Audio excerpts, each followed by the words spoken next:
Olá! A música é linguagem dos deuses que encanta a existência humana num só acorde. É sobre a Orquestra de Câmara da ULBRA que nós vamos conversar hoje no programa ULBRA Conhecimento, que está começando.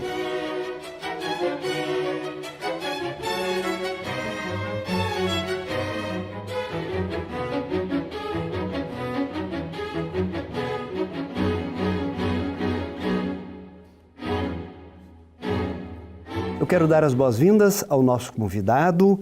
Apresento o Thiago Flores, que tem graduação em regência e pós-graduação em regência orquestral. Já recebeu inúmeros prêmios como maestro e desde 1996 é regente titular da Orquestra de Câmara da ULBRA.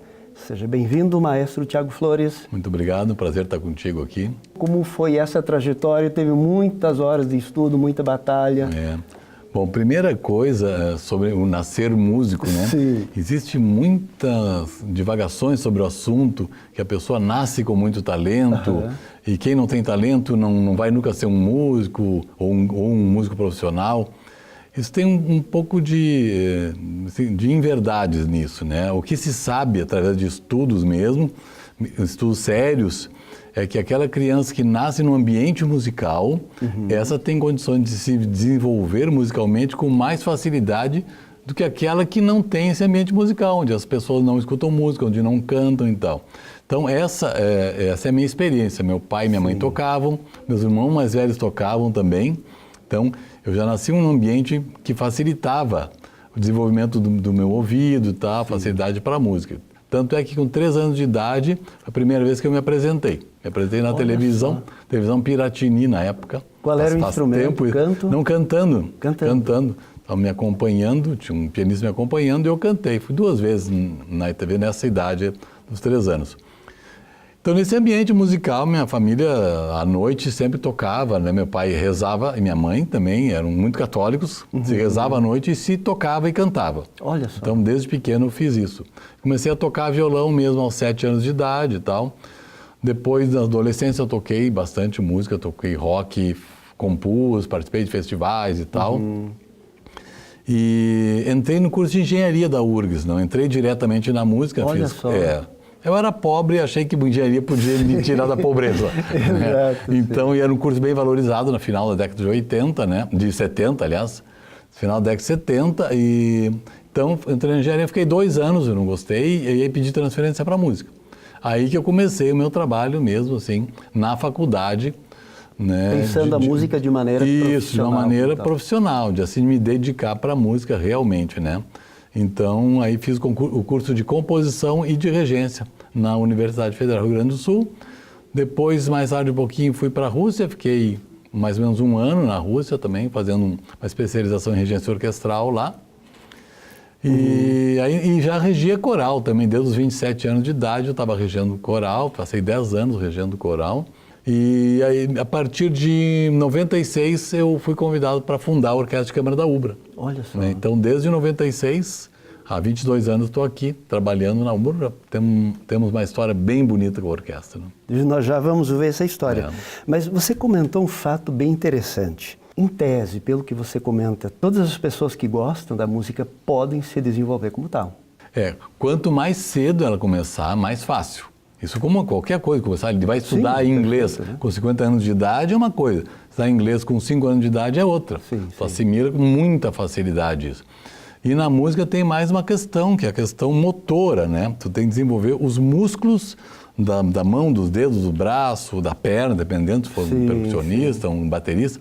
Então, esses músculos vão se adequando ao instrumento. Olha só. Então, quanto mais cedo tu começar, mais fácil, mais facilidade tu vai ter. É muito difícil para alguém, por exemplo, começar a tocar violino aos 25 anos de idade e ser um grande músico, um violinista. Ele pode tocar violino, começar aos 25, mas ele não vai ser um profissional de alta performance. Porque é muito difícil, depois que os dedos já estão ali, tu tem, né, muitas outras dificuldades assim, para conseguir ter uma alta performance. Sendo que começando o violino até os 10 anos de idade, tu tem chance de ser um grande músico. Assim, por exemplo, outros instrumentos, dependendo, pode começar com 12. Depende do instrumento mais pesado, às vezes, né? Mas mesmo assim, a criança se musicaliza no outro instrumento. Ela toca flauta doce, por exemplo, toca pouco de piano, um pouco de violão, vai se musicalizando. Então vai pegar, por exemplo, uma tuba, que é um instrumento pesado, tem que ser com 12 anos, pelo menos, ela não consegue, né? Mas ela já se musicalizou antes. Então eu digo, qualquer pessoa pode ser músico, qualquer pessoa pode, sim, mesmo que aparentemente não tenha talento. Mas depende de onde é que ela quer chegar com isso. Quanto mais cedo, mais fácil ela ser um profissional. Quanto mais tarde é legal, é importante. Eu incentivo as pessoas, tem gente de 50 anos que me fala que só vai estudar música. Perfeito, só tu ter consciência que tu não vai tocar numa grande orquestra, né? Tu pode te divertir, tu pode ter prazer, pode tocar com os amigos, sem problema nenhum, né? Então, maestro Tiago, qual é a função de um maestro numa orquestra? Bom, tem muitas funções, né? Vamos começar com a primeira delas, que é de uma pessoa que coordena os trabalhos, que organiza os trabalhos, se preocupa com o todo da orquestra. Tem a visão do todo. Tem a visão do todo. Por exemplo, o maestro, quando ele vai preparar um concerto, eu tenho que pensar, primeira coisa, para quem eu vou tocar esse concerto? Se for para criança, eu tenho que preparar um repertório. Se for para adulto, que tipo de adulto é? É um repertório mais leve, alguém que nunca ouviu música, é alguém já iniciado, que conhece, então tem muitos detalhes. Então, para quem eu vou tocar esse repertório, em que local eu vou tocar esse repertório, se é uma sala de concerto com ótima acústica, se é um ambiente aberto, onde tem que microfonar. Sim. Então, tudo isso tu tem que ir adequando, né, as obras que tu vai tocar, o tipo de concerto, ao público, ao local, ao tipo de atividade que se quer também. Fazer uma peça natalina, por exemplo, ou um concerto de Natal, eu não vou botar um requiem, né, num concerto de Natal. Sim, o requiem é para um outro momento, finados, ou até para paixão e tal. E assim por diante. Eu vou fazer concerto ao ar livre, eu vou botar uma sinfonia de Bruckner de 1h e tanto. Não dá, o público não aguenta.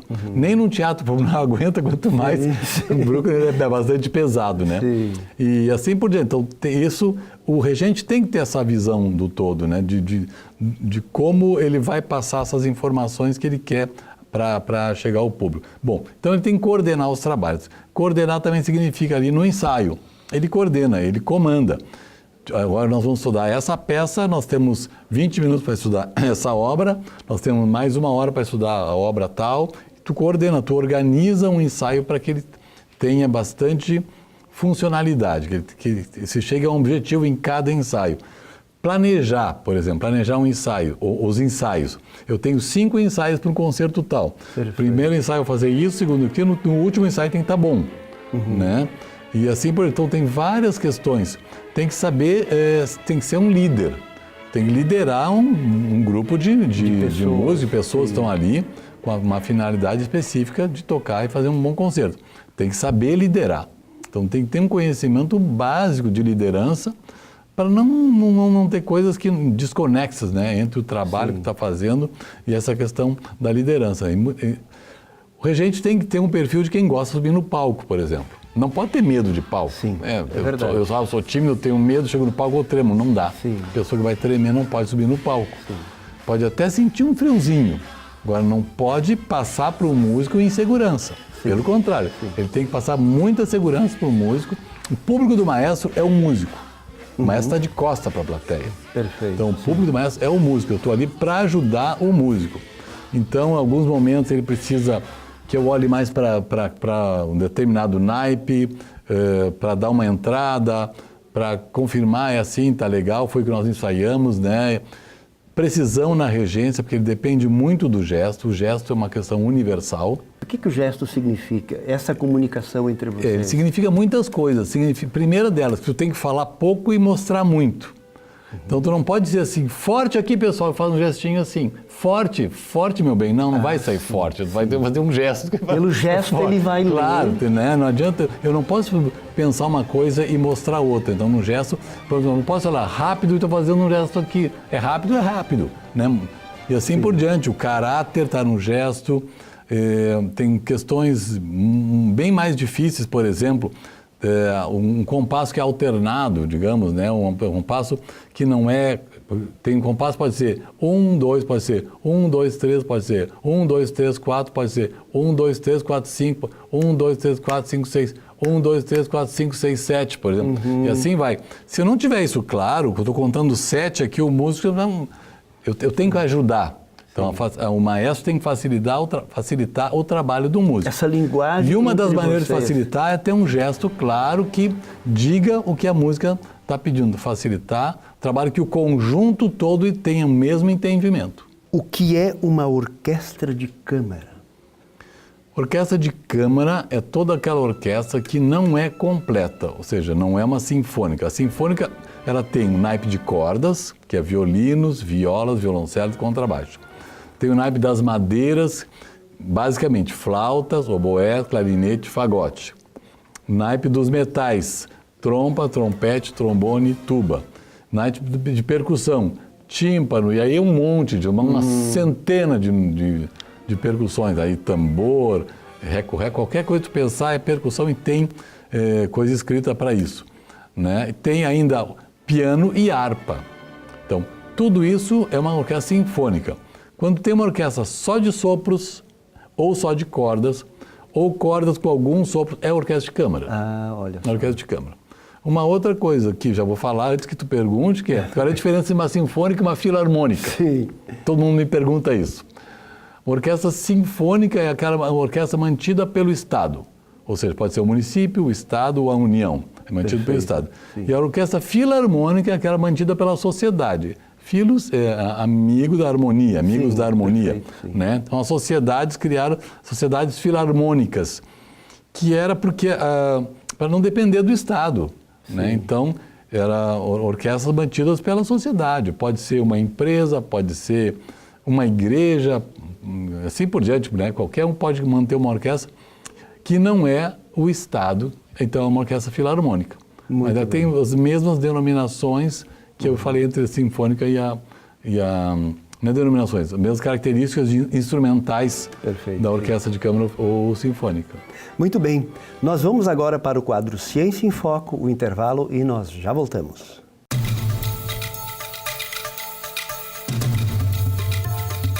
Ciência em Foco de hoje aborda o canto lírico. O canto lírico é uma arte baseada no estudo vocal profundo e detalhado, onde o instrumentista, que é o cantor, precisa se autoconhecer enquanto indivíduo para poder dar forma ao seu som a partir da sua alma. São muitas as matérias, as disciplinas que o cantor lírico precisa dominar e entender. Então, principalmente aquelas ligadas à fonação, ao uso do aparelho vocal a serviço do som, ao serviço da expressividade musical.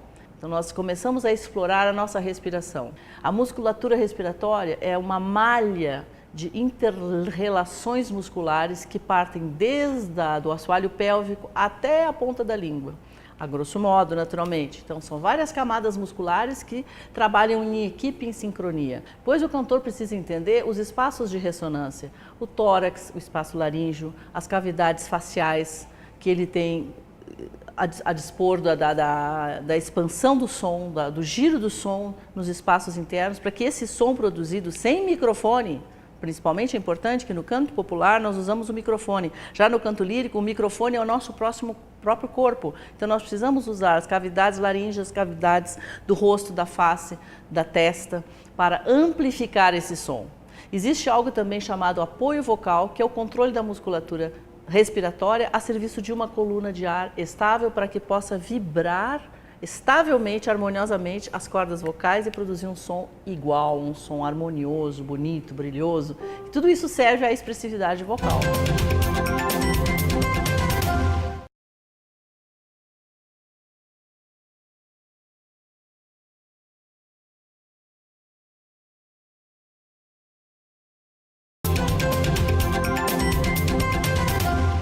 Orquestra de Câmara da Ulbra é o tema do Ulbra Conhecimento dessa semana e temos como convidado o maestro Tiago Flores. A orquestra tem uma série de atividades, entre eles os concertos didáticos. O que são esses concertos didáticos? Bom, acho que é um dos concertos que a gente mais se orgulha de fazer, né? Uma série de concertos, porque a gente está dando oportunidade para ter contato com a música para aquelas crianças que menos teriam condições de chegar a uma orquestra. São concertos para escolas públicas, crianças de 8 a 12 anos, trabalhando tanto com a Lei Federal de Incentivo à Cultura, tanto com a Lei Estadual de Incentivo à Cultura. né? Depende do patrocínio que a gente consegue. Perfeito. E a gente tem feito lá uma média de 10 concertos didáticos por ano, com em cada concerto umas 500 crianças. Tem uma oficina para professores que vão trabalhar com as crianças em sala de aula. Então tem uma professora que é mestra em música, que conhece muito esse assunto. Ela faz um trabalho com os professores. Chegando ao concerto, essas crianças recebem uma cartilha onde tem explicações sobre instrumentos, algumas coisas, algumas curiosidades assim sobre orquestra e compositores que elas vão ter na hora do concerto e vão levar para casa também. Na hora do concerto, eu faço algumas atividades pequenas, né? Passo alguns ritmos com eles, canto um pedacinho, depois tem música que eles vão participar também, tocando esse ritmo e cantando. Explico sobre o compositor, sobre a época e não boto obras que sejam muito extensas. Peças curtas, 3, 4, 5 minutos, para manter a atenção deles ali. Terminou, troco de peça e faço um apanhado também de música barroca, música clássica, música romântica, música século XX e música popular. Então sempre boto diversas épocas para eles terem esse contato com esses compositores. Mostro, por exemplo, a gente toca uma peça do Vivaldi, pergunto, quem conhece Vivaldi? Quase ninguém conhece. Daí, bom, vamos tocar um pedacinho de uma música que talvez vocês conheçam. Toca um pedaço das 4 estações, da primavera, todo mundo conhece. Então, vocês conhecem o Vivaldi. Olha só. Agora vocês vão conhecer uma outra peça do Vivaldi. Depois incentivo eles também, ó. Vão no YouTube, procurem o Vivaldi, procurem o Mozart, vocês vão conhecer um monte de coisa lá. Então, despertar neles uma música que eles nunca... E eu também pergunto, quem já esteve numa orquestra alguma vez antes desse concerto? 99% das crianças nunca tiveram, né?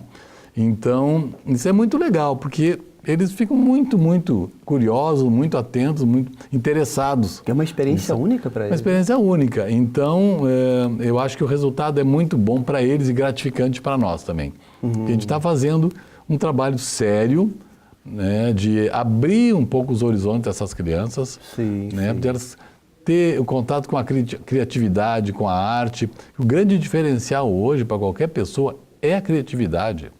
Não dá para dizer assim, quantos professores, ou quantos, sei lá, formados em direito, educação física, administração e tal. É um mundaréu de gente. Quem dessas pessoas teve incentivo à criatividade? Ainda mais, por exemplo, a área de comunicação nem se fala, né? A comunicação precisa demais disso, né? Sim. Então, esse incentivo às pessoas serem criativas, ele não é feito nas escolas e tal. A gente tem que mudar isso, né? A Ubra está mudando isso, muitas coisas aqui, a nova maneira de trabalhar com os seus alunos, a Ubra tem pensado sobre isso também, mas tem que começar desde criança, incentivar as pessoas a pensarem, a serem criativos, a ter iniciativa. Então, acho que isso a gente consegue já com a música também. Mas além dessas, maestro Tiago, dos concertos didáticos, vocês têm outras propostas? Temos também, outras séries também. Tem uma série de concertos no interior do estado, principalmente naquelas cidades onde tem campus da Ubra. Então, esse ano a gente já foi a Carazinho, já foi a Santa Maria, fomos Guaíba. A gente vai em quase todos os campos os campi que a Ubra tem, todos os anos. Lá também fazemos concerto didático e para a comunidade, fazemos 2 concertos. Que são diferentes. Isso, né? um à tarde para crianças e outro à noite para a comunidade. Nesse concerto para a comunidade, onde está também a comunidade acadêmica, mas também as pessoas da cidade, que é importante essa integração, claro, né? Ali a gente faz um concerto não tão didático como para as crianças, mas também explicando um pouco. 70%, 80% daquelas pessoas que estão nesses concertos no interior do estado também não tiveram contato com a orquestra. Então eu tenho que explicar um pouquinho como é que as coisas funcionam. Poucas coisas, mas tem que explicar para facilitar esse diálogo entre orquestra e plateia. Eles têm que se saber como se comportar, ficam tímidos. Tal. Daí eu explico, olha, em princípio bate palmas após os 3 movimentos da obra X, tá? Mas se bater no meio, não tem importância, ninguém vai morrer por causa disso. Fiquem mais à vontade, relaxem e tal, aproveitem. Mas daí eu já explico, ó, essa peça tem 3 movimentos, aguarde para bater palma, por exemplo, né? Dentre outras coisas, também falo um pouco dos compositores e tal. As pessoas não vê esse bicho de 7 cabeças que é uma orquestra, que é uma coisa inacessível, que é só para os iniciados, só para uma elite cultural ou até elite também econômica. Não é para isso. E, aliás, fazendo um gancho sobre isso, né? Os concertos mais acessíveis hoje, que tem aqui em Porto Alegre, pelo menos, são os concertos de orquestra. Falando de séries, essas séries que a gente faz no interior são gratuitas. Nós temos patrocínio da Vivo, por exemplo. Temos aqui em Porto Alegre também com patrocínio da Vivo, a Lei Estadual de Incentivo à Cultura, no Juvenil, concertos gratuitos e de alta qualidade, com solistas internacionais, com grandes solistas daqui, com repertório espetacular, com alta performance dos músicos, gratuitamente. Tem outras orquestras que também fazem concertos aqui gratuitos. A OSPA tem concerto, vou fazer casualmente o concerto no próximo sábado com a OSPA. Concerto mais caro é R$40, mas um monte de desconto, R$20, assim. Sim. Aí tu vais num concerto popular, né? De assistir um sertanejo é R$400, é R$500. Música popular brasileira é R$700. Vem o André Bocelli, que bota 25 mil pessoas a R$700, R$1.000. O que tem de popular nisso, né? Isso é para elite. A música erudita não é para elite, hoje em dia não. E tem muitos concertos, tirando as orquestras, música de câmara, cantores, pianistas e tal, tocando concertos quase gratuitos. Ou seja, é uma música muito acessível hoje. A música não é feita para elite, nem cultural, nem econômica. A música é para as pessoas e nós temos que fazer esse trabalho, né? E uma outra série, que eu estava falando das séries da orquestra, é uma série de música popular. A gente faz concertos com grandes artistas da música popular. Até para falar de alguns aqui, por exemplo, nacionais como Lenine, como Zé Cabaleiro, como Edu Lobo, MPB4, Ivan Lins. São muitos artistas importantes, Egberto Gismonti. E daqui do Rio Grande do Sul, Cleito Cledir, Vitor Ramil, Ney Lisboa, Bebeto Alves, Banda Nenhum de Nós, Papas da Língua, Borghetti, Yamandu. É uma infinidade de grandes artistas, vou esquecer da metade, porque eu fiz tantos concertos, Neto Fagundes, tantos concertos, assim, temos acho que uns 50 concertos diferentes só de música popular. E também, assim, a gente pega um outro público que nunca viu orquestra e que jamais iria ver uma orquestra. Então, eles vão ver, opa, mas é legal uma orquestra? Mas a orquestra toca com nativistas? Toca rock? Toca música popular brasileira? Toca samba, toca tudo. Mas isso também é, de certo modo, algo mais recente, esse diálogo entre a música erudita e a música nativista, por exemplo, música popular. Existia muito preconceito. Eu me lembro no tempo que eu estava fazendo a faculdade, na década de 80, muitos professores meus eram muito preconceituosos em relação à música popular.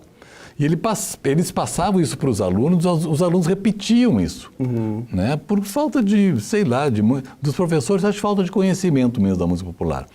Porque a harmonia, por exemplo, da música popular brasileira, ela é riquíssima e reconhecida no mundo inteiro.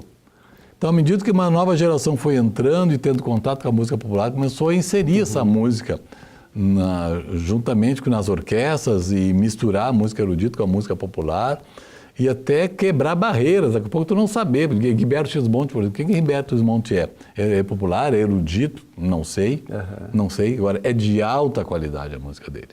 Que legal. É de muita qualidade. Então, isso é bom, né? Que a gente quebre essas barreiras e possa sempre juntar o que tem de melhor. Claro.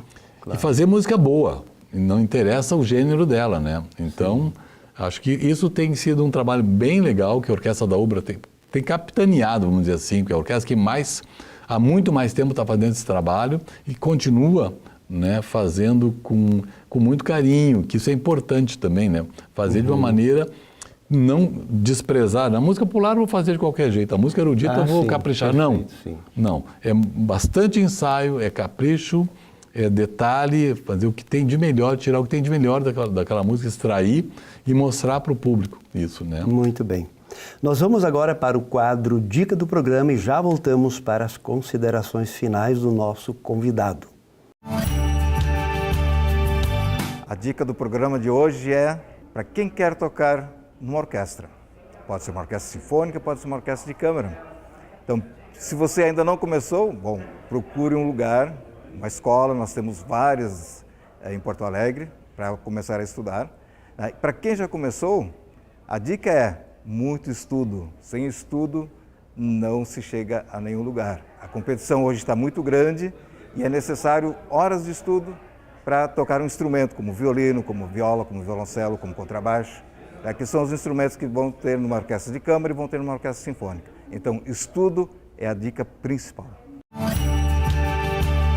Qual é o seu recadinho final para a gente fechar essa conversa, maestro? Eu gostaria muito que a comunidade ligada à UBRA participasse mais dos nossos concertos, por exemplo.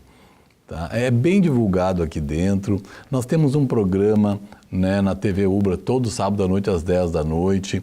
E o outro recado que eu dou é para as pessoas aproveitarem, como eu disse antes, as facilidades que se tem hoje aqui no estado de se assistir música orquestral de boa qualidade por um preço muito barato ou praticamente de graça. Mas aproveitem essa oportunidade porque a música de orquestra, ela traz outras coisas que nenhuma outra arte tem, que se tu te entregar para essa música e ouvir ela assim, com concentração, estando presente ali, não ouvir pensando em outras coisas, mas estando presente, ligado naquela música, ela vai transformar a tua vida. Maravilhoso isso.